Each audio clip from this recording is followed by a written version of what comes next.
The anger of Allah subhanahu wa ta'ala and His curse is real. It happens and it comes. And Allah subhanahu wa ta'ala becomes angry as much as we've learned that He is extremely merciful, the most merciful. There are sometimes certain actions that we engage in that earn the wrath of Allah subhanahu wa ta'ala, His anger and His curse and His punishment.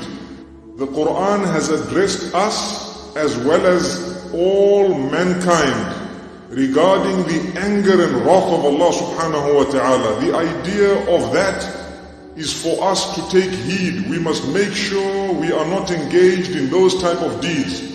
Because believe me, if you know, may Allah protect us, that a very, very powerful human being is extremely angry with you, I think it would give you sleepless nights. More so if we are to give you even a cheaper example, if you witness an angry lion outside there, nobody will leave this masjid. May Allah protect us. We are ready to fear an animal, and we are not prepared to fear the creator of the entire creation. May Allah subhanahu wa ta'ala save us from hypocrisy. The first issue we need to remember is in Surah Al-Fatiha, which is the opening surah of the Quran. Allah subhanahu wa ta'ala makes mention of a dua. And I've mentioned this dua where Allah subhanahu wa ta'ala says, اهدنا الصراط المستقيم. Guide us to the straight path. That is by far the most important prayer that anyone could make. Guide me to the straight path, O my Creator. Guide us all to the straight path, O the one who has created myself and yourselves. Ameen. Now the rest of the surah is connected to what the straight path is. It is the path of those whom Allah has favored, which means the prophets, the messengers, those who believe and do good deeds. And we continue to say, Ya Allah, save us from those who have earned your anger and those who have gone astray.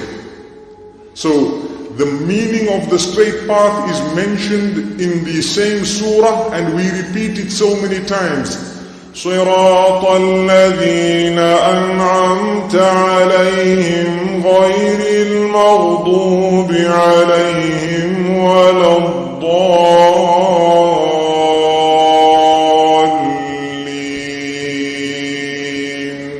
And we all find ourselves saying Ameen. We ask Allah to grant us that dua.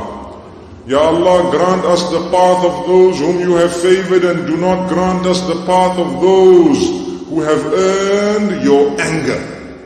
That shows already that Allah subhanahu wa ta'ala has anger, and we may sometimes be engaged in deeds that will earn or ask for the anger of Allah subhanahu wa ta'ala. What is referred to as the anger here? They are هم الذين عرفوا الحق وتركوه. They are those who knew the truth but left it. That is who is being referred to by those who have earned the wrath of Allah subhanahu wa ta'ala.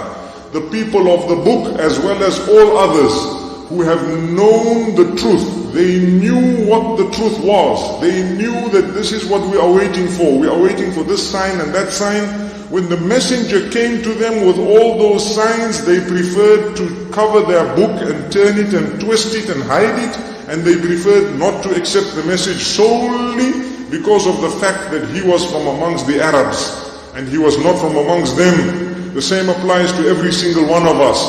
If we know the truth, we know the Quran, we claim to believe it, we claim to accept it, we know the messenger, we know the messengers, we know the revelation, we know the sunnah of the Prophet sallallahu alaihi wasallam. If we then reject it and turn away from it, we will earn the wrath of Allah subhanahu wa ta'ala. And if Allah is angry with us, believe me, it spells doom for us. May Allah subhanahu wa ta'ala protect us.